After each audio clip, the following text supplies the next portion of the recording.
Good morning. I just wanted to display my new Mars Attacks model. I just finished it today. If you'll notice, I started with the base. I did it in a Euro gray after I primed it.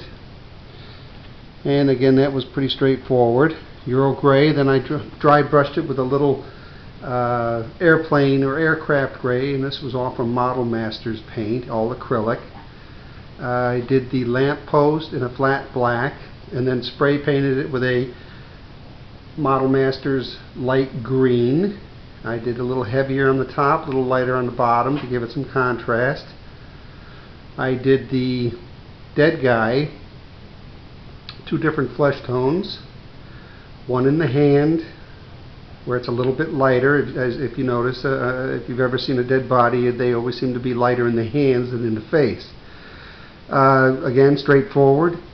I did his bones in a Freak Flex tan bone and then dry brushed it with a white, a flat white. And instead of using the airbrush to get the burnt flesh around the bones, I simply used some pastels. I hit it with some sandpaper, dry brushed it on, and then hit it with some dull coat. With the suit, I did a navy blue by mixing some blue with some black. Did that, and then turned around and shaded it in with, or dry brushed it with, a couple of other blues to lighten it up and give it some depth. With the guts, if you'll notice on the guts, I did the guts first in a dark raw umber, both the guts and the intestines. Did them both in dark umber. Then turned around and dry brushed them with a tan and a khaki on the bones, and then filled in some skin, and then turned around and did a clear coat of red from Model Masters. Red clear coat. I did the grate in flat black, and then dry brushed it with a little bronze and some gold to create that effect. And then for the Martian itself, which was actually the most difficult, the color I had to mix. Everything, like I say, was done in acrylic. I started with the head.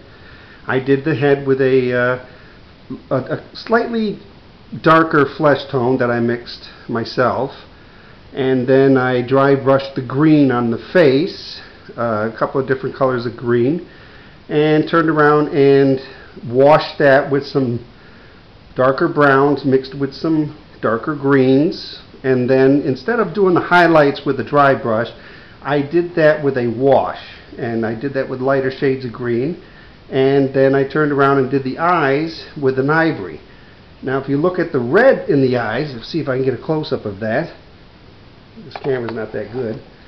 But if you'll notice on the eyes, it's very difficult to paint eyes that round. So what I did was used an Adobe Photoshop and simply made the eyes myself, and then shrunk them down to 6 millimeters and printed them out on Testors paper. It's a decal paper that you can buy in any hobby shop.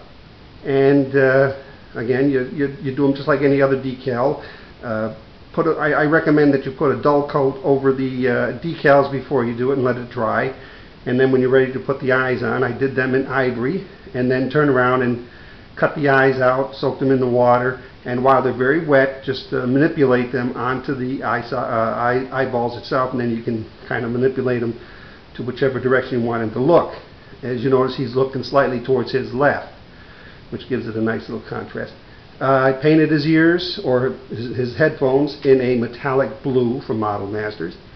I taped off the entire breastplate, the black part, and then painted it with a mixture of metallic blue with a chrome green, and then went ahead and watered that down and airbrushed it, and turned around and used a lime, citrus lime color on the boots and the hands, or the gloves I should say. After everything was dry, I clear coated it with 5 coats of clear coat, and then turned around, did the black portion of the breastplate in a flat black, and then a little bit of the metallic blue, just a slight mixture of the metallic blue to give it a little bit of a blue tint, and then hit it with a silver chrome. Highlighted that with a dry brush. Turned around and did the rest of the model again with a Freak Flex red. That's a horror red. And then turned and again did 5 coats of the lacquer to make the shine. Pistol or the ray gun's done with the same technique. You use a flat black, a little bit of the blue, not so much of the blue for the weapon, and a little bit of the chrome to give it a metallic look. Again, the helmet, straightforward. You're supposed to glue it together. I didn't. I don't care for the helmet myself. It does have that seam. Apparently there's a model maker out there who's making a all-in-one piece, although I don't know how he's going to get over the huge dome that this alien has. If you'll notice on the top, I did the light in a aircraft gray, and then turned around and did a Euro gray on it, and then misted it with white, a little more white on the top, a little less on the bottom to give it some contrast, and then I put some rust color on the portions of the where they connect to one another. It does have an actual steel rod here, so rough that up before you paint it.